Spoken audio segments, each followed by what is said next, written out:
19장 28절로 30절입니다.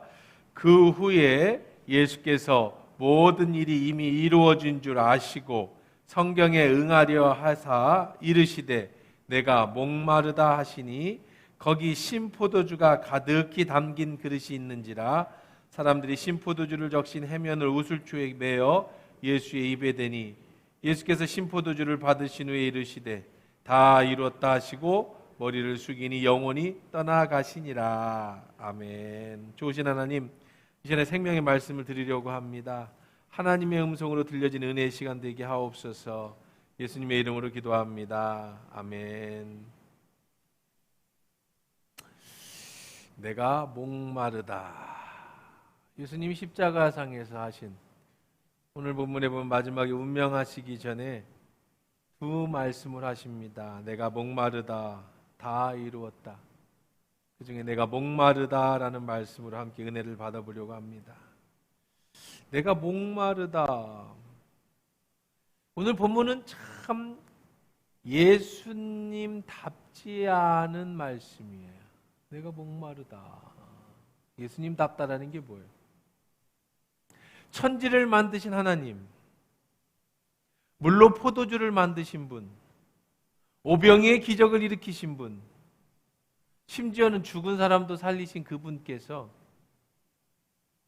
사람들을 향해 하신 말씀, 내가 목마르다. 예수님의 약한 모습을 처음 보여주시는 것 같아요. 채찍에 맞아 쓰러지기도 하셨지만 신음소리 한번 내지 않으셨습니다. 그래서 예수님이 이 땅에 오신 자신의 사명을 십자가에서 지기 위해서, 그래서 예수님이 처음으로 연약한 말씀을 하셨어요. 예수님이 목이 마르시다니요? 물론 예수님이 십자가를 지시고 고통을 당하셨지만 아무리 힘들어도 입 밖에 신음소리 한 말씀 내지 않으신 분이 왜 목이 마르다라는 말씀을 하셨을까? 텔레비전에 보면 파렴치범들이 잡힐 때가 있습니다. 1부 때는 이런 얘기를 설명을 해야 되지만 2부 때는 설명을 안 해도 알 수 있을 것 같아요. 오래전에 재미있는 일이죠. 유부녀들이 시장 바구니를 들고 시장을 간다고 집을 나갔다가 카바레 입구에다가 시장 바구니를 놓고 신나게 춤을 추다가 걸려요. 지금 시대에 보면 춤추는 게 무슨 잘못이야. 내가 돈 내고 춤추러 가서 춤추는 게. 근데 그때는 그게 죄였어요. 그러면 9시 뉴스에 카메라를 막 들여댑니다. 그럼 막 고개를 숙이고 이거 나가면 저 죽어요. 막 그러면서 지금 생각하면 참 재미있고 어이없는 일입니다. 아니 춤추고 싶으면 춤추는 거지. 지금 사교 댄스고 뭐고 얼마나 좋아요? 옛날엔 춤바람 났다고 제비족들한테 꼬여서 그런 시대가 있었죠. 그때 보면 다 어떻게 합니까? 고개를 숙이고 텔레비전에 안 나오려고. 그럼 요즘도 보면 강간범이라든지 아니면은 사형수라든지 살인범이라든지 이런 분들 보면 이제 합의를 통해서 얼굴을 공개합니다. 그럼 공개적으로 다 공개하면 고개를 다 숙이려고 하고 어떻게든지 얼굴을 안 내오려고 하죠. 반대로 우리나라를 위해서 독립운동을 한 독립투사들을 보면은요, 혹은 떳떳하게 자신의 소신을 가지고 일을 하다가 잡힌 사람들 보면 절대 고개를 숙이는 법이 없습니다. 떳떳하게 고개를 듭니다. 자기 얼굴을 다 내비치죠. 자신의 고통스러운 모습을 보이지 않습니다. 떳떳하게 당당하게 어깨를 펴니다. 나는 죄가 없다는 겁니다. 예수님이 십자가를 지셨습니다. 예수님은 아무런 죄가 없으신 분이에요. 그분은 당당했습니다. 끌려갈 때도 당당했고 가야바 앞에서도 당당했고 빌라도 앞에서도 당당했으며 모든 대제사장들 앞에서도 당당했습니다. 채찍에 맞을 때도 가시관을 쓸 때도 그분은 고개를 숙인 법이 없으셨습니다. 죽음 앞에서 당당하게 자신을 죽음의 잔에 마신 분이에요. 근데 마지막에 죽기 전에 안 하면 좋았을 말, 너무 연약한 모습, 천지를 지으신 하나님이 아무 죄도 없이 당당하게 십자가를 지신 분이 왜 연약한 소리를 하셨을까? 마치 엄마 앞에서 나 머리 아파, 나 목 아파 하는 것처럼 내가 목마르다. 어쩌면 안 했으면 좋겠다라는 생각이 드는 말씀입니다. 사랑하는 성도 여러분, 예수님은 목말라 하시면서 마지막 돌아가십니다. 그 목마름의 의미가 뭘까? 왜 마지막에 이런 연약한 말씀을 하셨을까? 우리가 여기서 알 수 있는 것은 예수님은 분명히 당당하고 강하신 분이 맞습니다. 하지만 예수님은 나와 여러분과 똑같은 육신의 몸을 입고 온 인간 예수님이셨다라는 사실입니다. 정말 그분은 목이 말라 죽음의 고통을 겪으신 분이라는 거예요. 전능하신 하나님이셨지만 자신의 극도의 죽음의 공포와 채찍 앞에 목말라 하실 수밖에 없는 연약한 인간이셨다라는 것을 보여주는 말씀입니다. 겟세마네 기도에서 아버지, 당신의 뜻이라면 이 잔을 내게서 옮겨주십시오. 극심한 죽음의 공포 앞에서 피하고 싶었던 연약한 인간의 모습이 예수님의 모습이었을 뿐이라는 겁니다. 우리와 똑같은 십자가의 죽음의 공포와 고통을 느끼셨던 그분이라는 거죠. 그 얘기는 예수님도 나의 목마름을 잘 알고 계신 분이라는 사실입니다. 다른 종교는 신과 인간은 별개입니다. 신은 높은 자리에 앉아 있습니다. 인간은 비는 존재입니다. 100번 절하고 1000번 절하고 10,000번 절하면 고개를 잠깐 돌려서 그 정성이 갸륵해서 소원을 들어주는 게 일반적인 종교입니다. 어떤 종교도 신이 사람의 몸을 이끌고 와서 우리와 똑같은 고통, 우리가 당할 수 있는 모든 고통을 다 겪고 목마르다라고 말하는 신은 아무도 없어요. 오직 예수밖에 없습니다. 이 부분에 대해서 히브리 기자는 정확하게 표현하고 있습니다. 그러므로 우리에게 큰 대제사장이 계시니 승천하시니 곧 하나님의 아들 예수시라. 우리가 믿는 도리를 굳게 잡을지어다. 우리에게 있는 대제사장은 우리의 연약함을 동정하지 못하시리가 아니요 모든 일에 우리와 똑같은 시험을 받으시니로되 죄는 없으시니라. 그러므로 우리가 긍휼하심을 받고 때를 따라 돕는 은혜를 얻기 위하여 은혜의 보좌 앞에 담대히 나갈 것이니라. 히브리서 4장 14절로 16절 말씀입니다. 뭐라고 말씀하시는 거예요?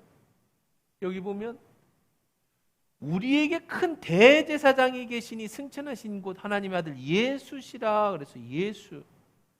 대제사장의 역할은 뭐냐면 인간과 하나님 사이에 중보의 역할을 하는 게 대제사장이에요.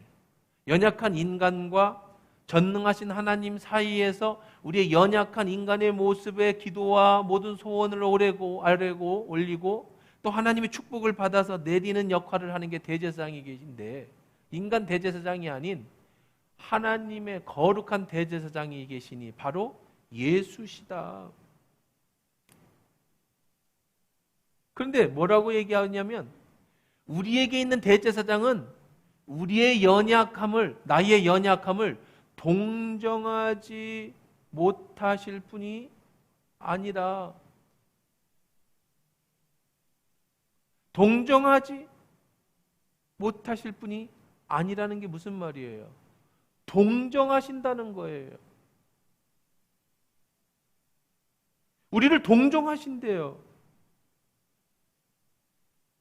동정한다라는 것은 여러분 측은히 여겨준다. 내 편에 서서 내가 그럴 수밖에 없었구나. 함께 눈물 흘려준다는 거예요. 얼마나 힘들었니? 안아준다는 거예요. 근데 이 동정이라는 단어를 잘못 쓰면 오해하면 안 됩니다. 이번에 이태원에서 큰 참사가 일어났습니다. 많은 사람들이, 젊은 청년들이 죽었어요. 그들이 왜 거기 갔냐 이런 얘기를 따질 게 아니라 그들이 죽은 사건을 봅니다. 그 엄마들이 정말 눈물로 그 아빠들이 그 고통이 이만저만이 아니에요. 우리는 다 텔레비전에서 봤어요. 여러분 다 동정했을 겁니다. 아이고 불쌍해라. 저거 어떻게 하니? 나도 아들이 있는데 나도 딸이 있는데 저 엄마 마음이 어떨까? 그건 동정이 아니에요. 뭐가 동정이냐면 이게 동정이에요. 나도 내 아들 잃었어. 나도 내 딸을 그 나이 때 사고로 잃었어. 그래서 내가 얼마나 마음이 아픈지를 알아. 그때 내가 얼마나 고통스러웠는지 알아. 그런데 힘내. 시간이 지나니까 잊혀지고 시간이 지나니까 마음의 상처가 위로가 되더라. 지금 힘들지? 그래도 살아야 돼. 이게 동정인 거예요. 겪어보지 않고 함부로 말하면 안 돼. 내가 그걸 당해보지 않고 그 사람에게 말하는 건 큰 실수를 저지를 수가 있어요.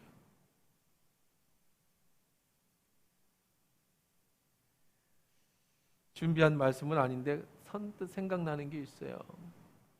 포항에 형님 목사님이 계시는데 일찍 외아들을 잃었습니다. 해병대 부사관이었는데 휴가 나왔다가 친구들하고 차를 타고 놀러 가서 이제 사고로 그 아들을 잃었어요. 외아들이었어요. 벌써 한 20년, 10몇 년 됐죠. 근데 지난번에 이런 얘기 저런 얘기를 하다가 속마음을 얘기하시는데 자기가 상처받은 얘기를 하는데 그런 얘기를 했대요. 몇 년이 지났는데 어떤 장례식이나 이런 데서 자기 아들 얘기 좀 해달라는 부탁을 받았대요. 그래서 목사님이 얘기했대. 안 된다. 또 생각나고 그러니까 미안하지만 못하겠다. 그 아들 얘기를 하니까 그 사람이 이런 얘기 하더래. 잊을 때도 안 됐어. 그 말이 너무너무 상처였대. 너는 어떻게 죽은 아들을 잊을 수 있니? 그게 어떻게 잊혀지니? 동정이라는 거는요, 힘내. 때 되면 잊혀질 거야. 그게 아니에요. 나도 아들을 잃어봤는데, 나도 왜 아들을 잃어봤는데, 어쩌겠니? 그렇게 살면 안 되잖아. 힘내. 그래, 너는 살아야지. 이게 동정이라는 거예요. 심퍼시, 동정. 우리의 대제사장이 예수는요, 우리의 연약함을 동정하지 못하시는 분이 아니라는 거예요. 왜냐하면 그분이 목마름이 뭔지를 경험해 보셨으니까. 그분이 벌거벗음의 수치가 뭔지를 당해 보셨으니까.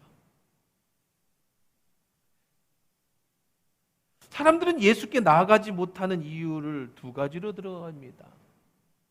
왜 사람들이 예수님 앞에 나가지 못하느냐? 첫째는 내가 부끄럽고 죄송해서 하나님께 나가지 못한다는 사람들이 있어요. 하나님 앞에 나가는데 아유 내가 말이야 이거 너무 죄를 많이 졌어. 나같이 연약해가지고 맨날 술 먹고 맨날 그런 내가 무슨 교회야? 내가 무슨 예수님이야? 교회를 다녀도 깊이 있게 예수님께 들어가지 못해. 조금이라도 더 들어가려면 아유 나같이 부끄러운 게 무슨 저건 예수 잘 믿는 사람들한테 하는 거지. 죄송해서 하나님 앞에 나가지 못하는 사람이 있어요. 창피하고 부끄러워서. 또 어떤 종류의 사람이 있냐면 실망감 때문에 하나님 앞에 나가지 못하는 사람들도 있어요. 무슨 얘기냐? 왜 우리 엄마 살려달라고 그렇게 기도했는데 그때 왜 안 살려주고 우리 엄마 죽게 만들었어요? 하나님은 안 계세요. 아니면 하나님이 그런 트라우마가 있어서 하나님 앞에 기도해도 안 될 것 같다라고 하는, 내 인생에서 항상 힘들고 어려울 때 하나님 앞에 기도했는데 안 들어줬어. 그러니까 하나님이 안 계실 것 같다라고 하는 실망감 때문에 나가지 못하는 사람들도 있습니다.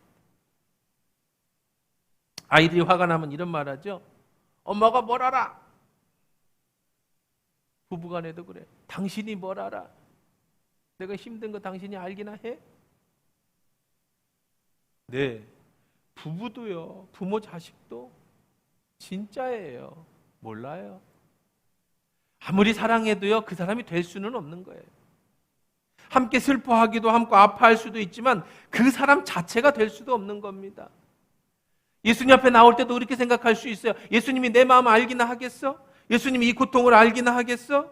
예수님이 계신지는 모르지만 계신다 할지라도 나와 상관이 없을 거야. 안다고 해도 날 이해하지 못할 거야. 예수님이 내 마음을 알겠어? 내 힘들 걸 알겠어? 그러지 말라는 겁니다. 부부는 서로의 마음을 다 알 수 없고 부모 자식 간에도 서로의 마음을 다 알 수 없지만 우리 예수님은 여러분의 모든 삶을 다 알고 계시고 여러분의 형편과 처지를 다 알고 계시고요. 여러분의 연약함도 다 알고 계시고요. 여러분이 수없이 넘어지고 부끄러운 여러분의 과거도 다 알고 계시고요. 여러분이 기도할 때 안 들어주신 게 아니라 하나님 여러분에게 가장 좋은 것을 주셔야 하기 때문에 안타깝지만 해주지 못한 것들 그 마음도 알고 계시고 우리 예수님은요. 내 마음을 누구도 알아줄 수 없지만 나의 모든 마음을 다 아시는 분이에요. 그분은 동정하실 수 있는 분이에요. 왜? 십자가에서 여러분의 모든 당할 수 있는 모든 정신적 스트레스, 육체적 스트레스와 고통을 다 경험하시면서 하신 말씀, 내가 목마르다. 나도 목마르다. 너만 목마른 게 아니야. 너만 고통당하는 게 아니야. 내가 네 고통 모를 줄 안다고? 아니, 나도 목말라. 나도 너의 고통을 다 알아. 하지만 우리는 우리의 죄 때문에 이 고통을 당한다 할지라도 예수님은 죄가 없으신 분이에요. 마지막에 히브리서에서 뭐라고 얘기하고 있습니까? 우리의 연약함을 동정하지 못할 시간이 우리 모든 일에 우리와 똑같은 시험을 받으신 분이에요. 죄는 죄가 없으시면서도 우리가 죄인된 우리가 가져야 될 모든 연약함을 다 가지고 다 아시는 분이기 때문에 우리는 그 예수님께 나아갈 수 있는 겁니다. 우리를 동정하실 수 있는 분. 사랑하는 성도 여러분, 예수님께 여러분의 있는 모습 그대로를 가지고 나오십시오. 그냥 죄된 마음이 있으면 죄된 마음, 상처난 마음이 있으면 상처난 마음, 부끄러운 마음이 있으면 부끄러운 마음, 고단하고 힘든 인생이면 고단하고 힘든 인생, 외롭고 지친 마음이면 외롭고 지친 마음 그냥 가지고 다 나오세요. 예수님이 알아줄까? 네, 알아주십니다. 알아줄 뿐 아니라 우리 편에 서서 나를 이해해 주지요. 그게 어떻게 가능한 거예요? 뭐라고 얘기하고 있었어요? 우리에게 대제사장은 우리의 연약함을 동정하지 못하시리가 아니요 모든 일에 우리와 똑같이 시험을 받으신 분이다. 죄가 없으신 우리와 똑같은 시험을 받으셨다는 걸 기억하십시오. 똑같은 정도가 아니죠. 극도의 죽음의 시험을 받으신 분이에요. 오해나 질투나 상처, 여러분이 받은 오해나 질투의 상처 정도가 아닙니다. 하나님의 아들이셨는데 이 땅에 예수님이 이 땅에 오셔서 사람의 침뱉음과 그런 고통에 상처를 당하셨어요. 십자가에 못 박혀 죽는 아픔의 상처를 겪으신 분입니다. 죄가 없으신 분이에요. 우리와 똑같은 아픔을 경험하신 분이라는 거예요. 우리와 똑같다라는 말씀에 여러분 마음을 더 보십시오. 우리 예수님은 여러분과 똑같아.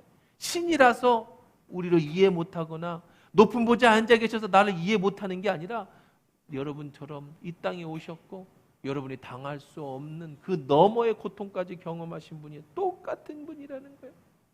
그러니 예수님이 내가 목마르다 하신 말씀은 연약해서 하신 말씀이 아니라 진실로 참된 말씀, 나와 똑같은 목마름을 경험하신 예수님의 진실된 외침의 소리였다라는 겁니다. 그분은 정말로 십자가에서 목말랐습니다. 우리가 똑같이 매를 맞으면 아프고요, 찔리면 똑같이 고통을 느끼는 분이었습니다.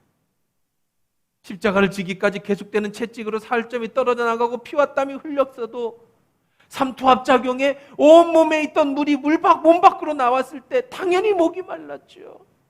참고 참으셨지만 마침내 외마디 한마디 하시죠. 내가 정말로 목이 마르구나. 그러기에 나의 작은 아픔도 큰 아픔도 어떤 외로움도 어떤 슬픔도 우리 예수님은 다 이해하실 수 있는, 다 동정하실 수 있는 분이라는 겁니다. 신과 인간이 동떨어진 게 아니라 저와 여러분과 같은 모습을 입고 이 땅에 오셔서 모든 고통과 고난을 다 겪으셨기 때문에, 정말로 목마름에 목이 타는 듯한 죽음의 공포를 겪으셨기 때문에 여러분이 지금 어떤 고통을 당하고 있든지, 지금 어떤 여러분의 형편과 상황이든지 전부 아실 수 있는 분, 그리고 내 편에 서서 나를 위해서 동정해 주시는 거예요. 내가 잘못한 나의 죄 때문에 오는 고통이라 할지라도 나를 안아주고 등 두드려 주면서 네가 그럴 수밖에 없었지라고 이해해 주는 분이에요. 히브리서 4장 16절 그러므로 우리가 긍휼하심을 받고 때를 따라 돕는 은혜를 얻기 위하여 은혜의 보좌에 어떻게 나가라고 그랬어요? 담대히 나가라고. 담대히라는 말씀에 주목해 보십시오. 여러분의 죄가 아무리 많아도요, 여러분이 과거에 어떤 부끄러운 죄를 지었어도요, 예수님은 내 아픔을 모를 거야. 그때 나를 버렸을 거야. 그래서 나는 이런 고통을 당할 거야. 그렇게 생각하지 말라는 거예요. 지금 이 순간에 담대히 보좌 앞에 나가라는 겁니다. 여러분의 행위와 여러분의 노력으로 구원받는 게 아니에요. 여러분이 죄가 많기 때문에 나가지 못한다는 것은 내가 때가 많기 때문에 목욕탕에 갈 수 없다는 것 똑같은 얘기입니다. 때가 많으면 더 가야죠. 죄가 많으면 더 담대히 나와야죠. 그것이 십자가의 은혜입니다. 예수님이 목마르신 이유지요. 담대히 나가면 어떻게 해주신대요? 긍휼히 여겨주신대요. 무조건 안아주신대요. 너 왜 그렇게 못났어? 벌써 이게 몇 번째야? 왜 너는 하는 것마다 이 모양이니? 내가 그렇게 하지 말라고 수없이 얘기했는데 너 또 그런 죄를 짓고 나서 그런 고통을 당하고 또 찾아오니? 절대로 그렇게 하지 않으시오. 여러분의 육신의 아버지, 육신의 어머니는 그렇게 하실지 모르겠지만 절대로 예수님은 그렇게 하지 않으신다고. 아무 때나 어느 때나 담대히 나가라는 겁니다. 아무리 살인을 하고 돌아왔어도 엄마는 무조건 아들을 안아줍니다. 해결은 그 다음이지요. 그게 부모의 마음 아니겠어요?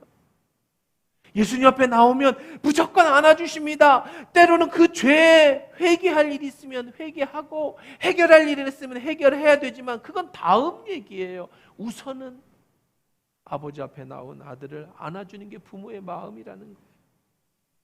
예수님은 다 이해하시죠. 죽음을 경험할 정도로의 아픔과 모욕과 수치를 다 경험해봤기 때문입니다. 앞에 나가기만 하면 돼요. 우리는 긍휼함을 받고 때를 따라 돕는 얻기를 위하여, 은혜를 얻기 위하여 그 은혜의 보좌 앞에 나아가면 되는 거예요. 누가복음에 보면 집 나간 아들이 집에 돌아오는 장면이 나옵니다. 쉬운 성경으로 제가 한번 읽어드려 볼게요.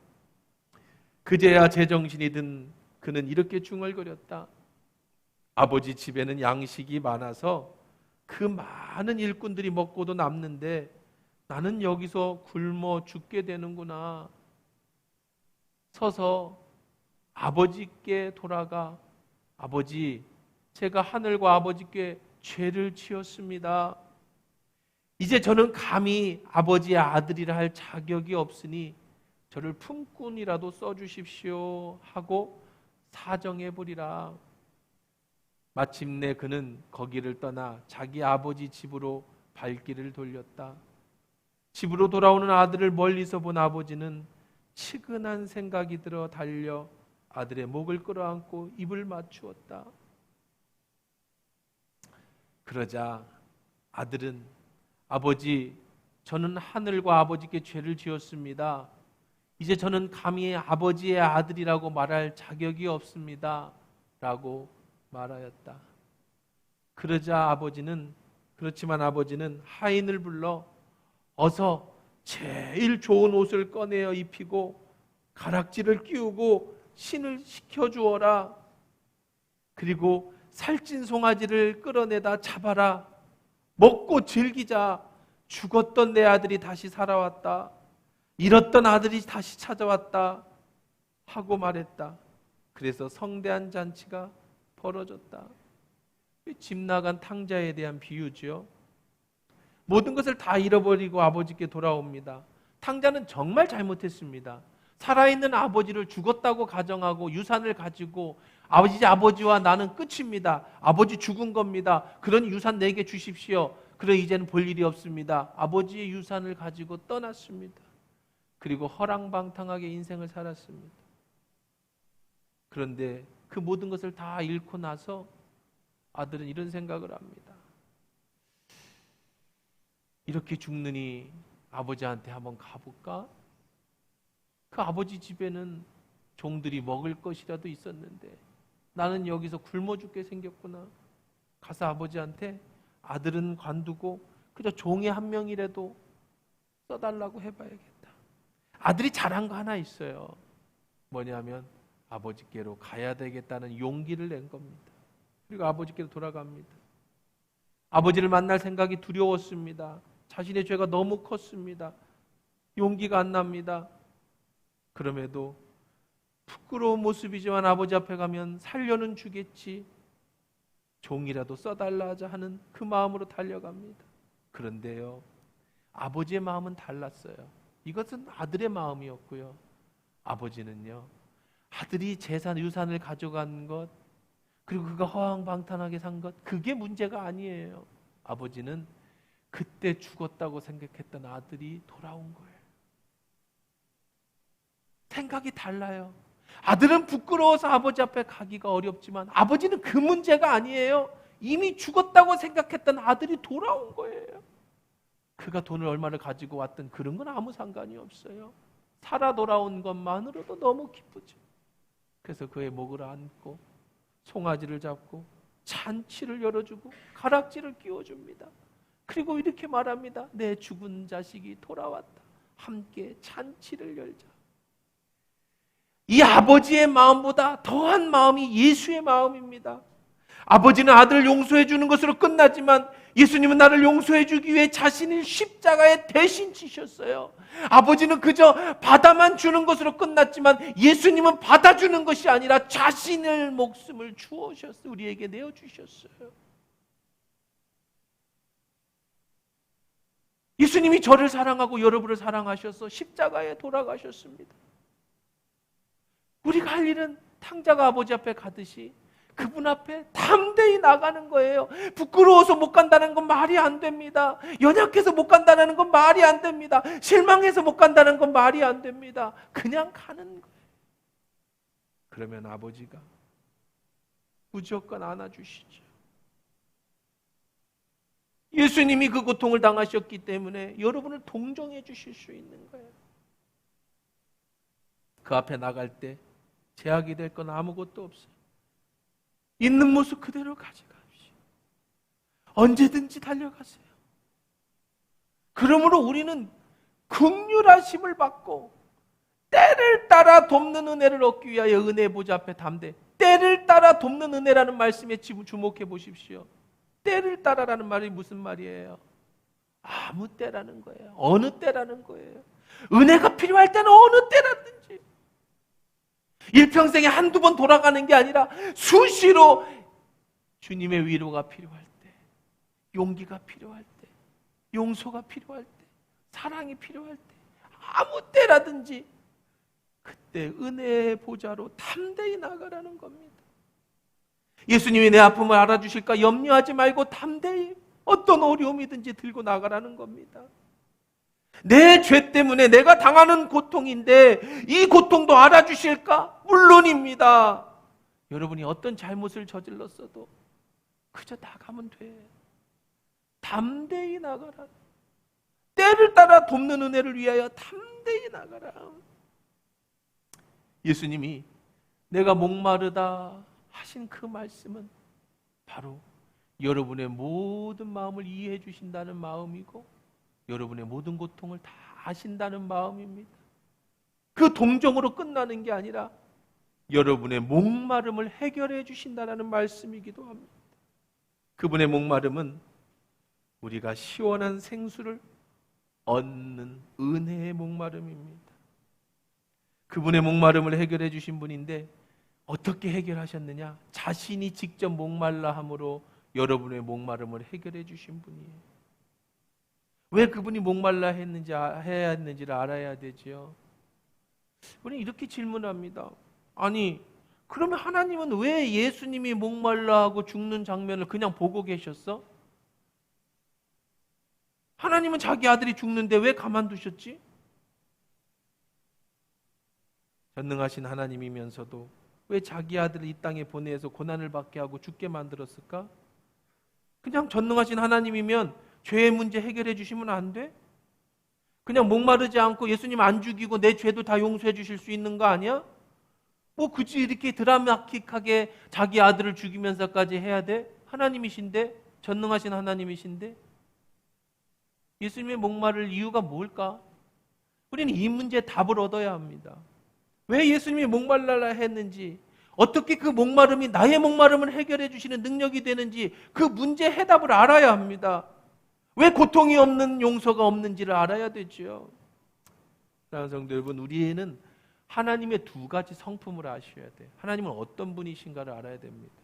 첫째는 하나님은 공의를 가지십니다. 둘째는 사랑이에요. 무슨 얘기냐면, 공의라는 것은 하나님은 절대로 거짓말을 하실 수 없는 분이에요. 하나님은 절대로 일구이연하실 수 없는 분입니다. 하나님은 절대로 마음을 바꾸실 수 없는 분이에요. 하나님의 큰 뜻은 하나님 뜻대로 이루시는 분입니다. 하나님 이렇게 말씀하셨어요. 아담아, 하와야, 이 모든 걸 다 누려. 네가 하고 싶은 대로 다 해도 죄가 안 돼. 단 한 가지, 저 선악과를 따먹지 마라. 저건 너와 나의 구별이다. 네가 저걸 따먹지 않는 것이 내 말에 순종한다라는 거야. 그 외의 것은 네가 다 누려도 돼. 근데 아담과 하와는 그 선악과를 따먹었습니다. 따먹기 전에 예수 하나님 이렇게 말씀하셨어요. 너 저거 먹으면 정녕 죽게 될 것이야. 예수님 하나님이 말씀하신 죽게 될 것이다라는 그 말씀. 결국 인간은 선악과를 따먹게 됐고 그 갈증에 목마름에 살다가 영원히 꺼지지 않는 저 불못 속에서 죽는 운명을 맞게 됐습니다. 에이, 그럴 줄 알았어. 야, 그만. 내가 했던 얘기는 그냥 없던 걸로 해. 다시 살려줄게. 하나님은 그러실 수 없는 분이라고. 자신과의 약속을 어길 수 없는 분이에요. 하신 말씀을 변복할 수 없는 분이에요. 그런 하나님이라면 우리가 어떻게 믿을 수 있겠습니까? 수시로 바뀌는 하나님을 어떻게 믿겠습니까? 저와 여러분은 다 죄인이 됐어요. 아담과 하와 이후로 우리의 피 속에, 우리의 DNA 속에 계속해서 우리는 선악과를 따먹고 선과 악을 구분할 수 있는 그 능력을 가지게 됐습니다. 그런데 우리는 그 선과 악을 구분할 수 있는 능력으로 선을 취하면 좋은데 오히려 악을 취하는 죄를 범하게 되었고 그 죄의 값은 결국은 목마름과 이 땅의 삶의 목마름과 영원한 지옥에서의 목마름이에요. 우리는 다 죄인이 되었습니다. 우리는 하나님 앞에 얼마나 많은 죄를 짓고 사는지 모릅니다. 그 결과는 사망입니다. 죄의 싹이 뭐라고요? 결국 사망인 거예요. 고린도후서 5장 10절 이렇게 말씀하십니다. 이는 우리가 반드시 그리스도의 심판대 앞에 드러나 각각 선악간에 그 몸으로 행한 것을 따라 받으려 함이라. 우리의 삶이 죽은 후에는 심판대 앞에 설게 될 겁니다. 이건 변치 않습니다. 그리고 여러분이 행한 것에 대해서 심판을 받게 될 것입니다. 여러분이 행한 건 죄예요. DNA 속에서 가지고 있는 이 죄성은 그 결국의 심판은 영원한 목말라 하는 지옥불이에요. 예수님께서 말씀하신 비유가 나오죠. 거지 나사로와 부자가 함께 죽었습니다. 거지 나사로는 하나님 나라에 갔고 부자는 지옥에 갔습니다. 그 부자가 하는 말을 들으십시오. 나사로에게 이렇게 부탁합니다. 제발 내 혀에 물 한 방울만 떨어뜨려줘. 내가 이 땅에 사는 동안에 우리 집에서 나온 음식물 먹고 살았지 않니? 그러니 내가 지금 간절히 구한다. 내 혀에 물 한 모금만 떨어뜨려다오. 그것이 우리들의 얻어야 될 우리들의 심판의 결과였습니다. 그것은 하나님의 공의입니다. 하나님은 변개하실 수 없는 하나님의 성품이기 때문입니다. 그래서 반드시 지옥에 가야 합니다. 그런데 하나님의 두 번째 속성이 있다고 그랬어요. 그건 사랑입니다. 하나님이 그런 우리를 두고 보실 수가 없어요. 사랑하는 우리 아들들이, 사랑하는 자녀들이 이런 죄 속에서 결국은 지옥불에 떨어지는 걸 보실 수가 없어요. 그렇다고 하나님이 하신 말씀을 변개할 수 없으니 하나님은 그 죄의 값, 죽음을 자신이 직접 겪기로 합니다. 그래서 하나밖에 없는 아들, 삼위일체이신 예수 그리스도를 인간의 몸으로 이끌어 오셨어. 죄가 없게 하시고 그 죄 없는 그 백지와 같은 예수님께 여러분의 모든 죄, 나의 모든 죄, 나의 목마름, 여러분의 모든 목마름을 다 대신 지시고 자기 아들을 죽게 만드시죠. 그래서 나를 살리고 여러분을 살리신 거예요. 이게 하나님의 사랑이에요. 도저히 이해할 수 없는 사랑이에요. 어느 누가 자기 아들을 죽여서 남을 살립니까? 그것은 하나님만 하실 수 있는 사랑. 우리는 도저히 이해할 수 없는 사랑이죠. 하나님은 여러분을 그렇게 사랑해 주셨어요. 그래서 내가 목말라야 하고 내가 받아야 될 지옥의 심판과 고통이 모두 누구에게로 전가됐느냐? 하나님의 아들 예수 그리스도에게로 전가된 거예요. 그래서 예수님이 여러분의 목마름을 대신 목말라 하신 거죠. 그래서 예수님이 여러분을 대신해서 죽으시고 여러분이 가야 될 지옥에 죽은 후에 음부의 권세에 내려가셨다가 다시 올라오시는 그런 은혜를 겪게 되신 거죠. 그러면서 마지막으로 하신 말씀, 내가 목마르다. 바로 여러분에게 하신 말씀, 나에게 하신 말씀이 너희의 목마름을 내가 대신 치고 있다. 여러분이 목마르다는 말은 여러분이 십자가에서 졌어야 해야 될 말입니다. 여러분이 지옥에서 해야 될 말이었습니다. 이 부자가 나사로에게 했던 말처럼 내가 해야 될 말입니다. 그런데 예수님이 대신 목말라 주셨어요. 목이 말라 물을 길러온 사마리아 여인에게 예수님이 이렇게 말씀하셨습니다. 예수께서 대답하여 이르시되 이 물을 먹는 자는 다시 목마르려니와 내가 주는 물을 먹는 자는 영원히 목마르지 아니하리니 나의 주는 물은 그 속에서 영생하도록 솟아나는 샘물이 되리라. 여러분에게 영원히 솟아나는 샘물을 주시기 위해, 여러분의 목마름을 해결해 주시기 위해 예수님이 친히 십자가에서 목말라 주셨다. 오병이의 이적을 보이시고 이적에 대한 설명을 하시면서 예수님은 또 이렇게 말씀하셨습니다. 내가 곧 생명의 떡이니 내게 오는 자는 결코 줄이지 아니할 터이요 나를 믿는 자는 영원히 목마르지 아니하리라. 내가 너의 생명이 떡이 되어줄게. 내가 너를 영원히 목마르지 않은 샘물이 되어줄게.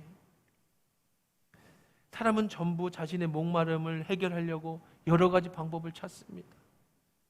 시인 최승호 씨가 쓴 황금털 사자라는 책에 이런 얘기가 실려 있습니다.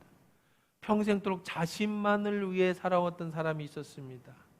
사람 간의 이해득실에 얽혀서 세상에서 손해보다는 이익을, 실보다는 득만을 취하며 살았던 사람입니다. 그러다 보니 노년이 되었을 때 주위에 남은 사람이라고는 아무도 없었습니다. 쓸쓸하기 짝이 없었습니다. 그래도 그에게 외로움을 달래주는 한 가지가 있었으니 평생 악착같이 벌어온 돈이었어요. 돈이 든든했습니다. 사과괴짝 속에 많은 돈을 쌓아놓았습니다. 근데 어느 날 죽음이 다가왔어요. 그 사람에게 마지막 헌신할 수 있는 기회였지만 그는 그 마지막 기회마저도 자기를 위해서 쓰기로 마음을 먹습니다.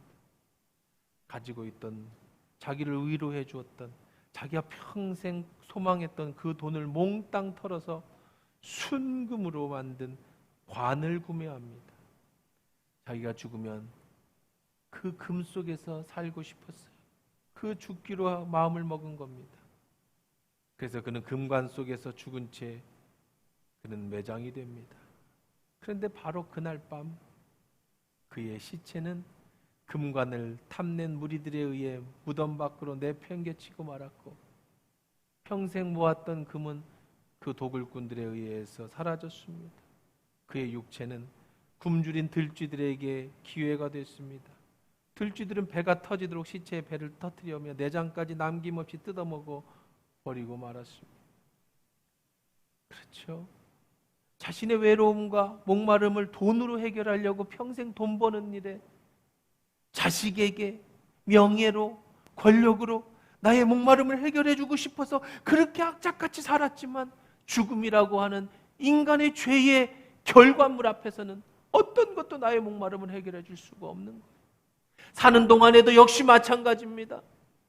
여러분의 목마름을 해결해 줄 수 있는 건 돈이 아니에요. 명예도 아닙니다. 권력도 아닙니다. 여러분의 목마름을 이 땅에 사는 동안에도 해결해 주고 영원하게 해결해 줄 수 있는 분은 여러분을 위해, 나를 위해 친히 목말라 주신 예수 그리스도밖에 없는 줄 믿습니다. 그분이 목말라 주심으로 우리가 시원한 생수를 얻었습니다. 그 예수님 앞에 나오면 예수님 우리의 영원한 생수가 되어 주십니다. 여러분 목이 마르십니까? 담대히 나오십시오. 그분께 있는 모습 그대로를 가지고 나오십시오. 그분이 여러분의 목마름을 시원하게 해주실 것입니다. 오직 우리 인생의 목마름을 해결해 주실 분은 예수 그리스도밖에 없습니다. 우리 같이 일어나서 기도하십시다.